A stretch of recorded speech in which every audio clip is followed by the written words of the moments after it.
Assalamualaikum warahmatullahi wabarakatuh. Waalaikumsalam warahmatullahi wabarakatuh. Bismillahirrahmanirrahim. Alhamdulillahirabbil alamin wa bihi nasta'in wa ala umuri dunya waddin. Wassalatu wassalamu ala asrofil anbiya'i wal mursalin wa ala alihi wa sahbihi ajma'in amma ba'd. Yang terhormat Uminah Hajat Risalah selaku Ketua Yayasan Nurul Sidik sekaligus pengasuh Pondok Pesantren Nurul Sidik, yang kami hormati Ibu Rukayah SPD selaku Kepala SMA Islam Terpadu Nurul Sidik sekaligus Direksi Pendidikan Yayasan Nurul Sidik, yang kami hormati Ustadz Haji Ahmad Zaini selaku Sesepuh Yayasan Nurul Sidik, dan Bapak, Ibu, serta staf tata usaha SMA Islam Terpadu Nurul Sidik yang kami hormati. Hadirin yang berbahagia, pertama-tama marilah kita panjatkan puji syukur kehadirat Allah Subhanahu wa Ta'ala yang telah melimpahkan rahmat serta karunia-Nya sehingga kita dapat berkumpul di sini dalam agenda diseminasi hasil pengembangan profesi guru SMA Islam Terpadu Nurul Sidik tanpa ada halangan apapun. Tak lupa selawat serta salam kita haturkan kepada junjungan kita Nabi Muhammad SAW yang telah membawa kita dari zaman kegelapan menuju zaman yang terang benderang.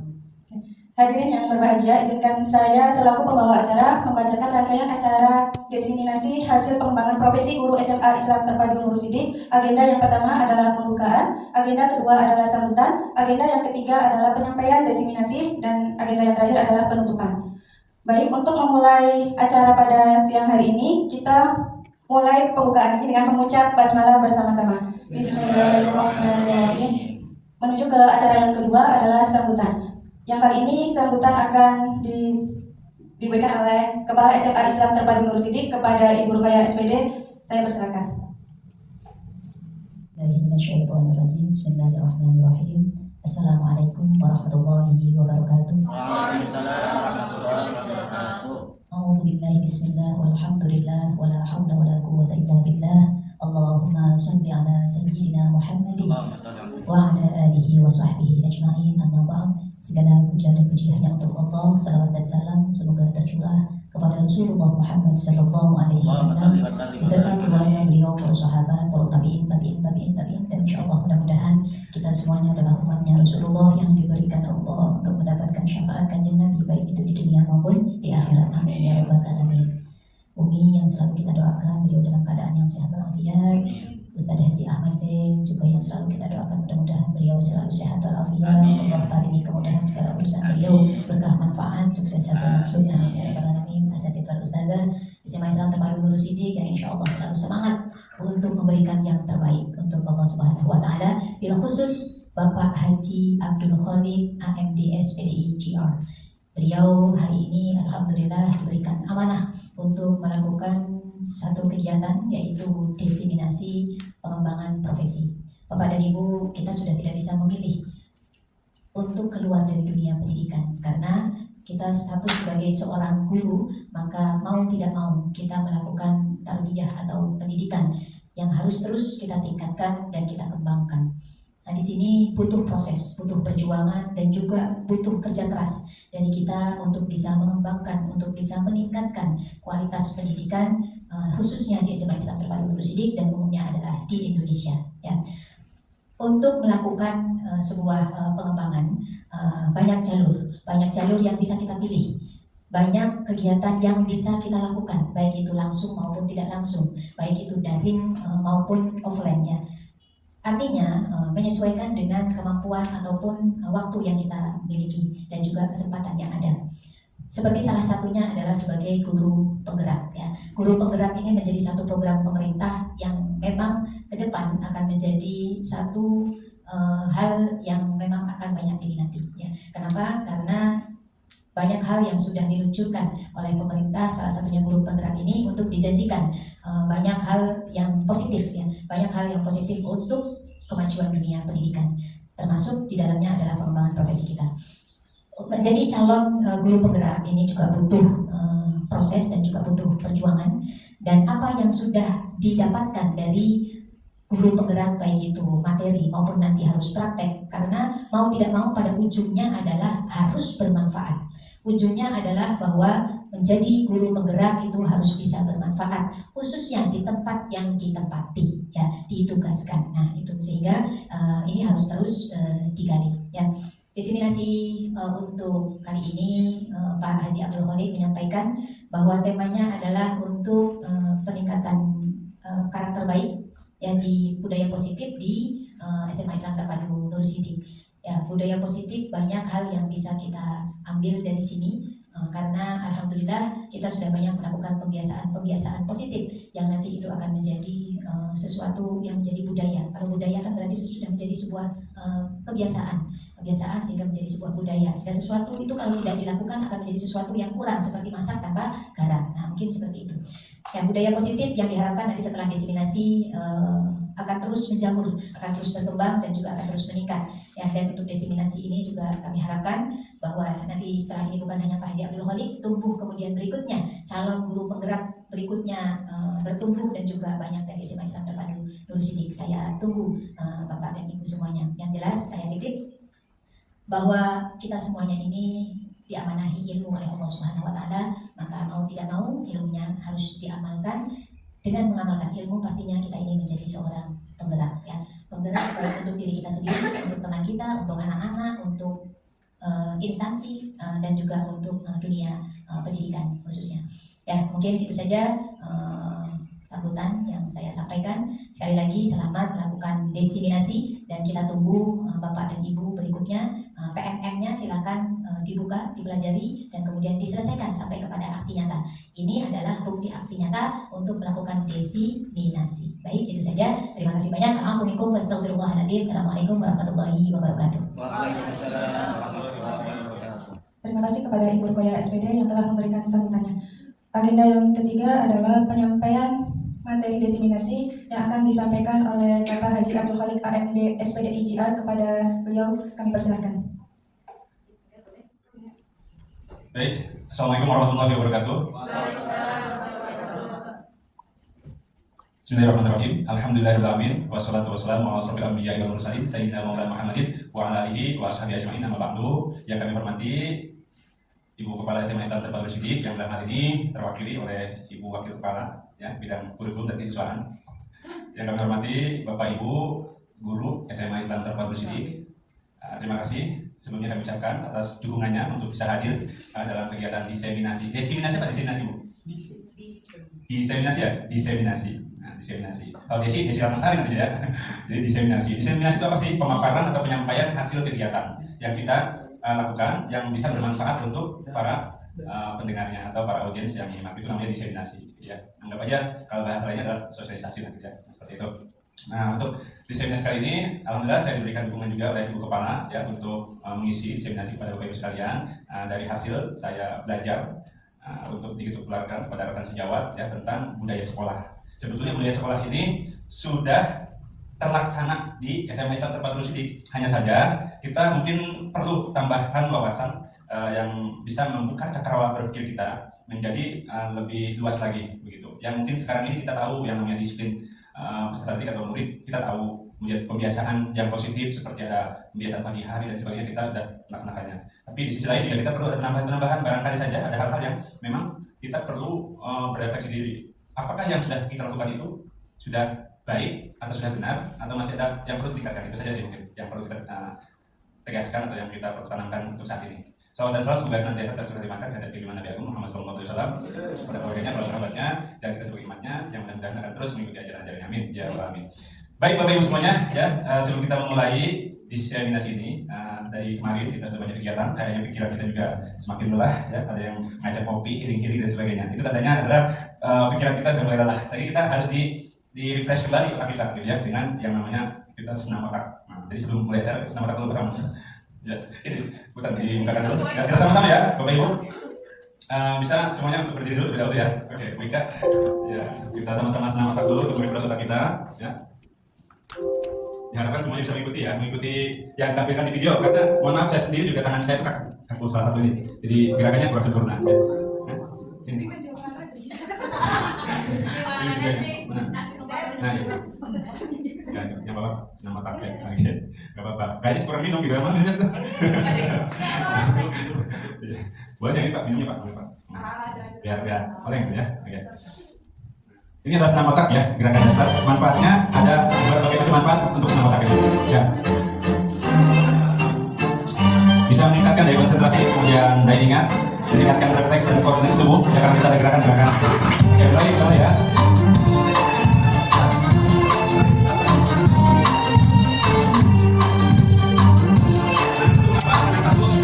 Buka.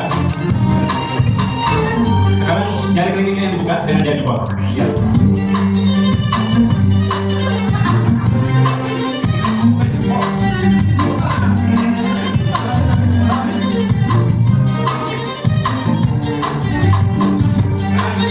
Spesifis dan tembak ya. Gantian kiri dan kanan.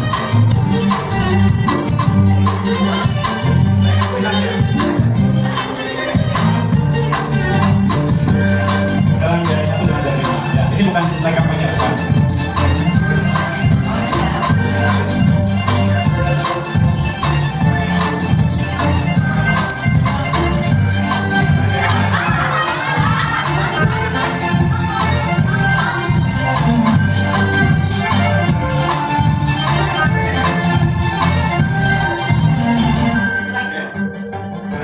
Tangan dulu boleh, diputar ke depan, putar ke depan. Ya. Kemudian nanti gantian tangan kiri, putar ke belakang. Tangan kiri ke belakang. Ya, sekarang coba untuk sinkronisasi, tangan dari kiri. Satu ke depan, satu ke belakang.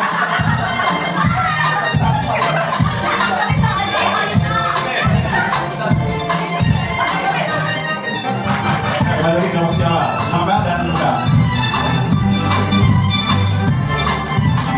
Dari kelingking dan bawah.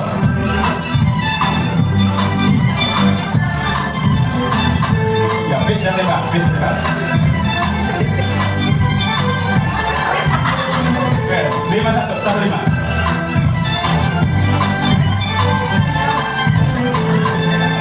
Kemudian buat semuanya, luar biasa, Bapak Ibu hebat ya. Luar biasa. Lagi. Oke. Jadi nanti bisa kalau Bapak Ibu lagi mengajar di kelas juga boleh menggunakan speakingnya ini supaya anak itu termotivasi semangat dulu ya. Apalagi ini senam otak.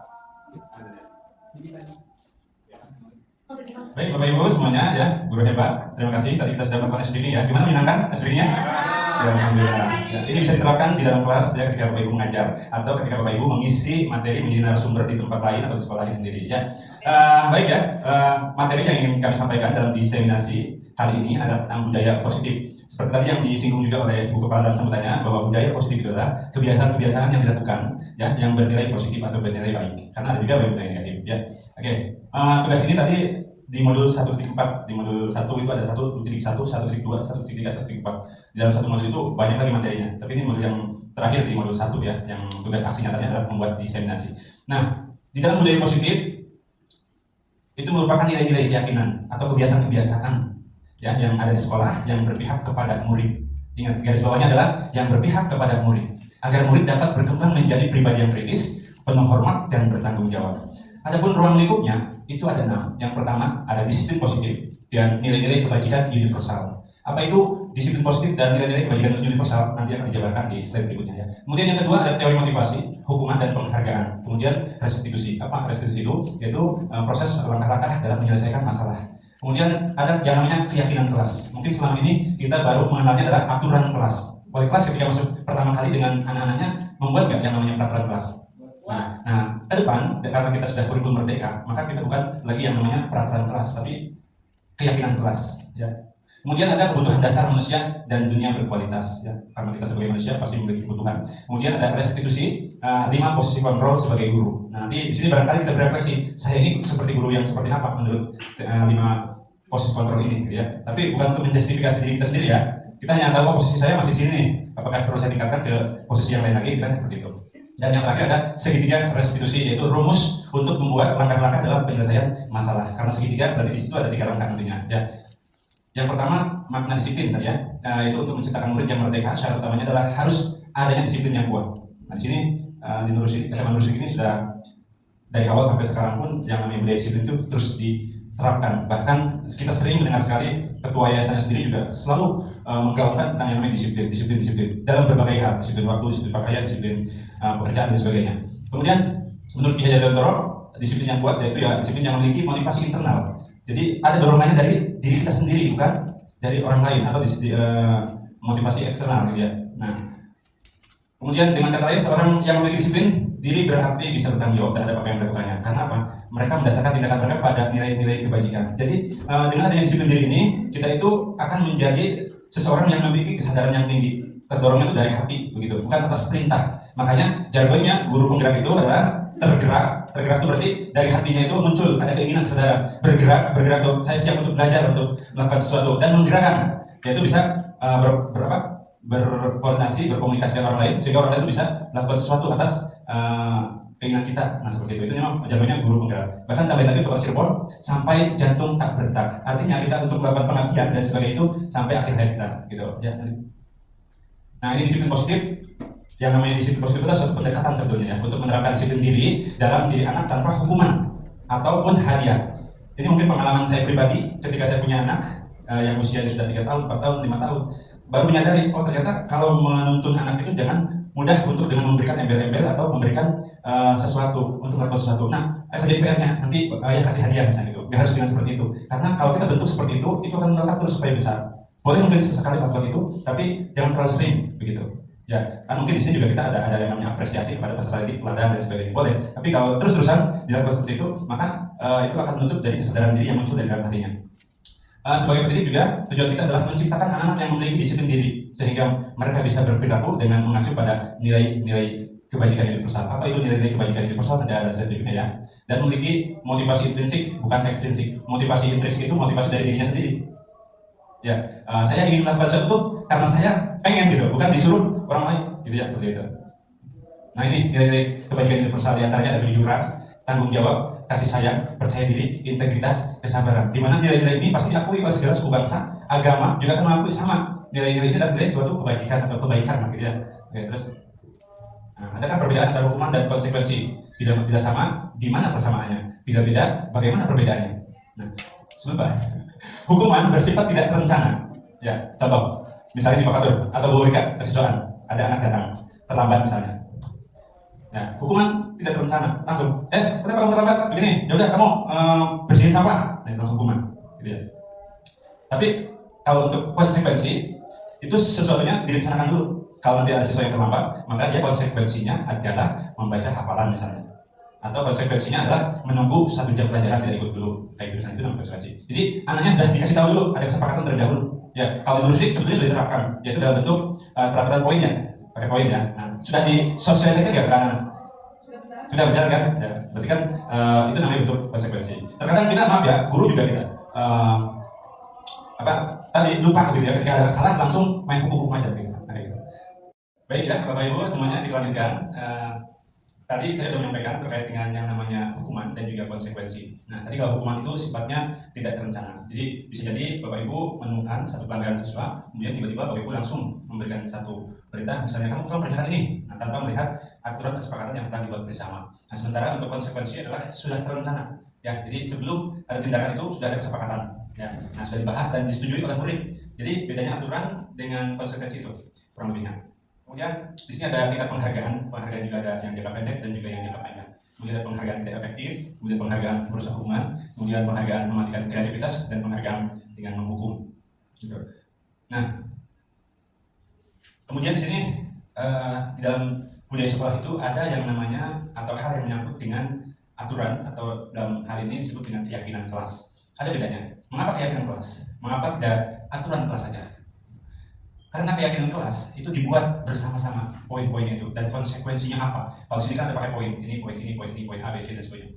Itu antara guru dan murid. Sebut saja kalau di sini ada wali kelasnya dengan siswanya gitu. Ada keyakinan kelas yang dibangun, yang disepakati. Sedangkan peraturan kelas dibuat hanya oleh salah satu pihak saja. Ya, misalnya di sini adalah guru. Nah, siswa tidak boleh misalnya mencoret-coret meja misalnya. Siswa tidak boleh makan di kelas misalnya. Tapi itu dibuatnya oleh guru saja, itu namanya peraturan. Tapi kalau keyakinan kelas, ada kesepakatan dulu, ada komunikasi dulu antara guru dengan muridnya, begitu. Anak-anak ini kita sekarang sedang membuat keyakinan kelas nih. Nilai-nilai kebajikannya seperti ini, keyakinan kelas seperti ini. Kira-kira menurut kalian bisa tidak ini kita laksanakan? Mungkin ada masukan, mungkin ada tambahan atau pengurangan sesuai dengan kesepakatan yang telah dibuat. Tapi biasanya keyakinan kelas itu dibangun berdasarkan hal-hal yang umum terjadi di dalam kelas, misalnya itu. Nah, cara merumuskan keyakinan kelas diantaranya misalnya keyakinan kelas harus berupa pernyataan universal. jangan membuang sampah sembarangan misalnya, tapi dibuatkan keyakinan kelasnya itu buanglah sampah pada tempatnya, misalnya kayak gitu. Dan masih ada beberapa poin lagi tentang cara merumuskan keyakinan kelas, yaitu diantaranya keyakinan kelas hendaknya dibuat dalam bentuk positif, kalimat yang positif, jangan pakai kata misalnya nggak boleh atau jangan atau apa itu kan kalimat negatif ya. Nah kalau yang positif kan tadi misalnya jangan menaruh makanan di kolong meja misalnya, tapi dibuatlah kalimat yang positif. Nah, simpanlah makanan di tempat lemari makanan misalnya gitu. Ya, kemudian di sini contoh keyakinan kelas yang ada. Misalnya contoh keyakinan kelas yang ada di kelas rendah. Kelas rendah tuh misalnya ada di kelas SD, ya kelas dasar. Misalnya kelas tingginya ada di kelas SMA atau SMP lah ya gitu. Kalau gurunya guru SD berarti kelas itu bisa dibagi dua, ada kelas 1 sampai 3, 4 sampai 6. Tapi karena di sini saya berbicara untuk tingkat SMA, berarti ada kelas atas atau kelas tinggi dengan kelas rendah. Kelas tingginya untuk anak-anak yang tingkat SMA, berarti bisa berlaku untuk semua kelas di SMA. Contohnya itu misalnya bersikap jujur, bertanggung jawab, menghormati guru, saling menghargai sesama, ramah sopan dan peduli, bekerja sama, membersihkan kelas. Itu contoh-contoh daripada kalimat-kalimat keyakinan kelas. Nah, tentunya dalam kehidupan manusia berperilaku itu atas dasar kebutuhan, benar nggak? Atas dasar kebutuhan. Ya. Nah, di sini ada 5 kebutuhan dasar manusia yang sejatinya ini harus dipenuhi agar perilakunya itu senantiasa terjaga juga dari hal-hal yang positif. Ya, banyak orang yang melakukan perilaku yang melanggar misalnya atau dianggap sesuatu yang tidak baik itu karena kebutuhan dasarnya belum terpenuhi, begitu. Nah, di sini ada 5 kebutuhan dasar yang bagi siswa itu kita harus paham apa sih kebutuhan dasar siswa itu dan harus kita penuhi itu. Nah, yang pertama itu kebutuhan bertahan hidup, yaitu kebutuhan yang bersifat fisiologis dan bertahan hidup. Contohnya misalnya kesehatan. Siswa atau murid itu kan butuh sehat kalau memang mau belajar. Kalau misalnya masih sakit, ya kita jangan paksakan untuk belajar, tapi sehatkan dulu atau istirahatkan dulu yang supaya berobat. Kemudian kebutuhan tempat ya dan kebutuhan makan dan minum. Ya kita kan di sini juga siang hari ada makan siang, berarti sedang memenuhi kebutuhan dasar siswa. Kan ya mungkin kalau misalnya dari pagi sampai sore belajar terus ya, sementara kebutuhan perutnya ini enggak penuhi, pastinya ada protes atau mungkin juga akan terjadi gelisah di kelas dan sebagainya, kurang fokus dan belajar. Nah, maka kebutuhan ini harus dipenuhi. Ya, alhamdulillah di SMA Islam Terpadu Distrik dengan sistem yang ada sudah dilakukan pemenuhan kebutuhan dasarnya. Kemudian yang kedua kebutuhan kasih sayang dan rasa diterima, yaitu kebutuhan akan hubungan dan koneksi sosial. Contohnya kasih sayang sama teman, ada pengakuan. Ya, ketika misalnya Pak Ilham nih sebagai murid dengan Pak Samad sebagai murid nih, jangan sampai dibeda-bedakan. Ya, nah, semua siswa yang ada di kelas itu kalau kita sebagai guru ya sama posisinya siswa semuanya. Jangan karena yang Pak Ilham nih orangnya kaya sehingga sini sama saya, berarti lagi juga tinggiin lah gitu ya. Atau kalau ada pelanggaran-pelanggaran, nggak usah jadi masalah. Nah, juga gitu. Termasuk dalam belajarnya. Kalau misalnya dalam belajarnya tebang pilih, anak juga akan merasa kok saya kurang diperhatikan nih, pasangan terus yang ditanya misalnya, pasangan terus yang dibimbing misalnya. Nah, padahal kan saya juga siswa bapaknya bapak sebagai guru pembimbing misalnya gitu. Nah, itu kasih sayang seperti itu harus ada. Termasuk nyapa juga. Ya, nyapa pagi. Jangan kalau misalnya nyapa ke sini dicuekin, ke sini mau dia senyumin gitu. Jadi itu adalah kebutuhan dasarnya. Kemudian yang ketiga adalah penguasaan, kebutuhan pengakuan atas kemampuan. Nah, kebutuhan ini berhubungan dengan kekuatan untuk mencapai sesuatu, menjadi kompeten, menjadi terampil, diakui dan berprestasi. Keterampilan kita didengar dan memiliki rasa harga diri. Jadi kalau ada anak yang memiliki potensi misalnya, ya udah salurkan potensi itu. Kamu, karena kamu punya basic memimpin nih, misalnya gitu. Salurkan. Kamu saya dorong untuk nyalonin jadi ketua OSIS atau ketua kelas misalnya gitu. Nah, guru juga boleh memotivasi itu karena penguasaan itu tidak hanya dibutuhkan oleh murid, semua orang juga butuh yang namanya berkuasa tuh. Ya, biasanya kalau dalam istilah itu kan ada harta, tahta dan seterusnya. Kalau harta sudah terpenuhi, biasanya tahta butuh juga ya, itu kebutuhan dasar manusia gitu. Ya, kalau sekarang tuh kalau dulu 3 kan, harta, tahta dan wanita. Kalau sekarang 4 tambah 1 lagi, harta, tahta, wanita dan kuota. Nah, kayak gitu. Ya. Nah, kemudian yang keempat kebutuhan dasar manusia itu adalah kebebasan. Nah, kebutuhan untuk bebas yaitu kebutuhan atas kemandirian, otonomi, memiliki pilihan dan mampu mengendalikan arah hidup seseorang. Jadi kalau di sini masih ada santri kita, siswa kita merasa terkekang, berarti kebutuhan dasarnya ini masih belum terpenuhi, sehingga jangan heran kalau di antara santri kita ada yang boyong, ada yang pengen pindah, ada yang pengen ini. Jadi ada kebutuhan yang belum terpenuhi gitu, ya. Nah, kemudian yang kelima adalah kesenangan, kebutuhan dasar manusia. Yaitu kebutuhan kesenangan adalah kebutuhan untuk mencari kesenangan, bermain dan tertawa. Jadi belajar saja itu juga kurang bagus, harus bervariatif dalam belajar itu. Jadi ada senda guraunya misalnya belajar, ada humornya lah di mana kayak gitu. Entah itu dalam pembelajaran atau di dalam kehidupan di lingkungan sekolah. Jadi guru, wah ini saya terusannya galak baik siswa ya. Nah, padahal harus begitu. Kita tuh ketika mengajar mungkin kita tegas, tapi ketika misalnya kita bergaul ya biasa gitu. Ada menyapa, senyum dan sebagainya. Di sini kita sudah dibiasakan budaya positifnya itu adalah 6S ya. 6S ya. 6S kan? Apa enggak Ibu? Senyum, salam, sapa, sopan, santun, dan sabar. Ya. Berarti budaya positifnya sudah ada dan mudah-mudahan sudah dan sedang dilaksanakan gitu ya. Nah, kemudian di sini ini untuk kita merefleksi diri ini ada 5 posisi kontrol untuk guru. Nah, kira-kira kita tuh ada di posisi mana nih? Yang pertama itu adalah posisi guru sebagai penghukum. Ya, biasanya posisi guru sebagai penghukum itu secara terlihat dari yang kita bisa lihat itu nada suara misalnya tinggi. Hei kamu, talak terus misalnya gitu ya. Nah itu. Atau misalnya bahasa tubuhnya dengan mata melotot misalnya. Nah, atau dengan jari menunjuk-nunjuk menghardik. Kamu tuh biasanya telat baik misalnya. Kamu tuh gimana sih? Udah pernah bikin PR misalnya. Ya udah, nah, gitu. Itu ciri daripada guru seorang guru penghukum. Ya udah kamu misalnya gak usah ikutan dulu misalnya kayak gitu. Nah itu penghukum. Jadi setiap ada pelanggaran anak pasti gaya untuk melakukan restitusinya penyelesaian masalah itu dengan cara begitu. Ya. Kemudian yang kedua adalah pembuat merasa bersalah. Ada guru yang menggunakan posisi kontrolnya itu pembuat merasa bersalah. Jadi si anak itu disadarkan bahwa itu salah gitu ya. Nah biasanya nada suara itu mengelas halus ya, bahasa tubuhnya merapat mendekati anaknya.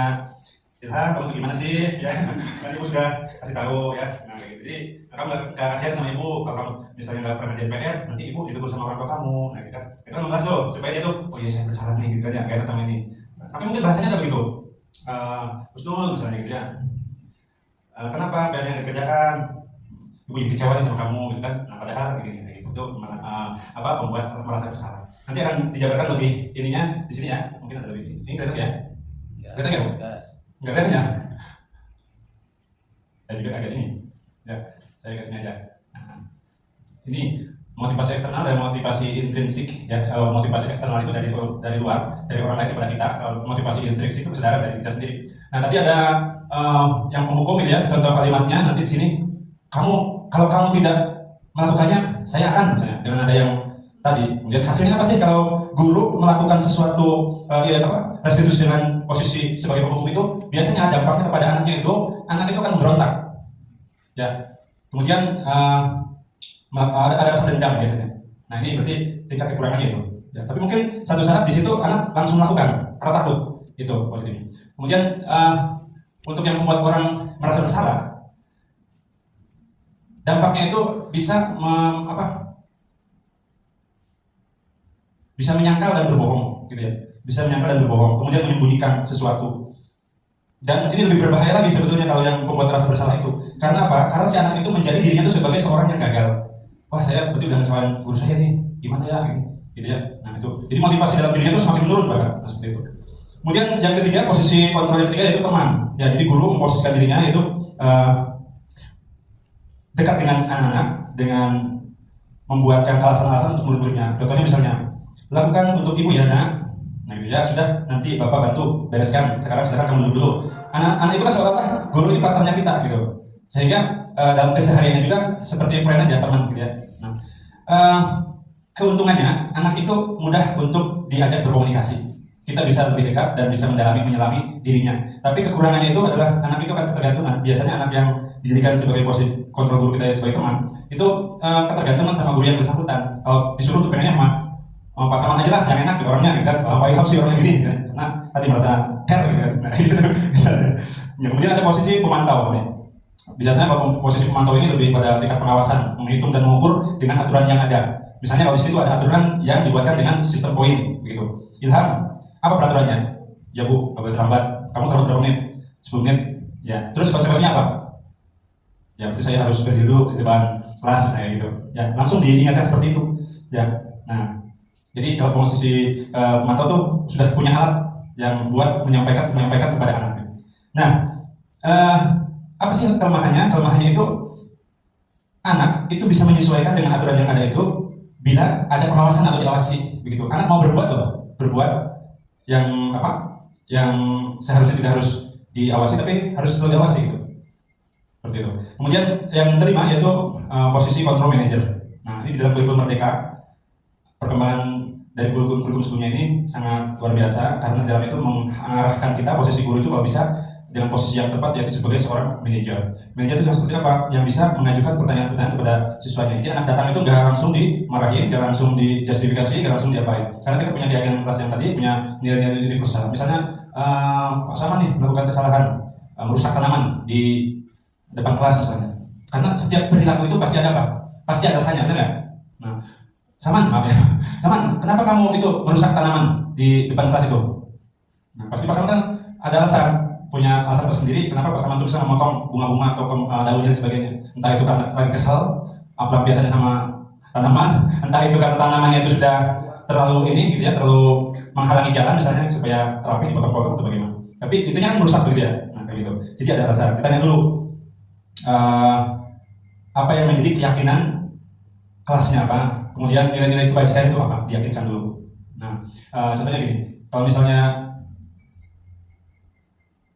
kita menggali, dimulai dengan pertanyaan, Saman, kamu tuh seperti itu boleh saja memetik misalnya, memotong-motong tanaman itu boleh saja, tidak dilarang. Namun dengan kamu seperti itu justru malah merusak tanaman. Sehingga tuh, oh ya, perbuatan saya itu sebetulnya ini salah gitu ya.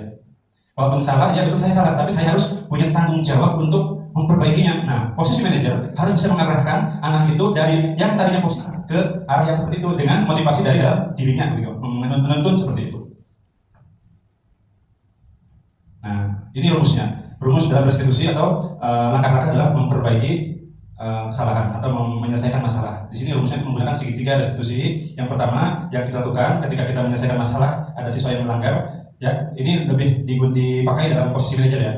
Nah, yang pertama kita melakukan validasi tindakan. Validasi tindakan itu, yang pertama menstabilkan identitas. Menstabilkan identitas itu kita memahami bahwa apa yang dia kerjakan itu salah. Dan anak itu juga paham bahwa dia itu melakukannya salah dan dia tahu punya alasannya mengapa dia salah. Kemudian yang kedua, kita validasi tindakan yang salahnya itu.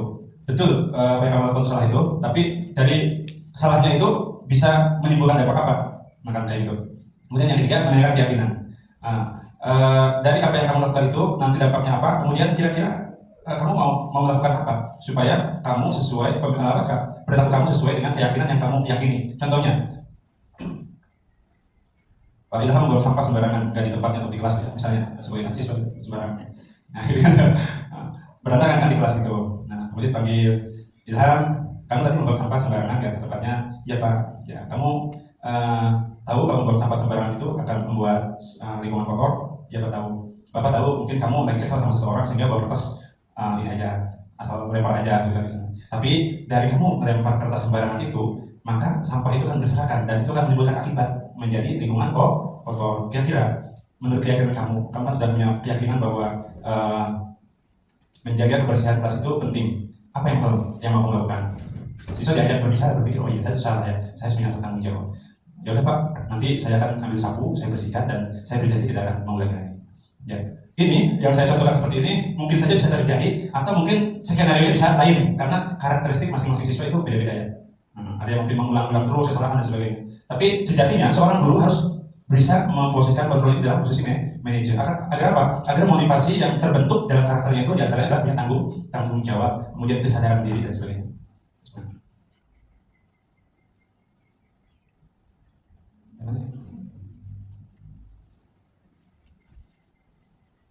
Bernama Amira sedang menangis sendirian di kelas. Anda menghampiri Amira dan mengajak berbicara. Ternyata Amira menangis karena tadi Ali sempat mengejek Amira yang mendapat nilai ulangannya lebih rendah dibanding dengan nilai ulangannya yang didapatkan oleh Ali. Anda sebagai guru merasa ada keyakinan kelas yang tidak diikuti oleh Ali dan akhirnya sebelum sekolah Anda mengajak Ali untuk berbicara. Mungkin di antara keyakinan kelas yang ada itu adalah yang dilanggar itu adalah saling menghormati kan dia karena dia mengganggu sih. Nah gitu. Nah, masukan saran siapa? Memang ya, saya ingat dengan kata-katanya itu yang motivator itu siapa kan? Motivator yang dari Bandung kemarin waktu dulu.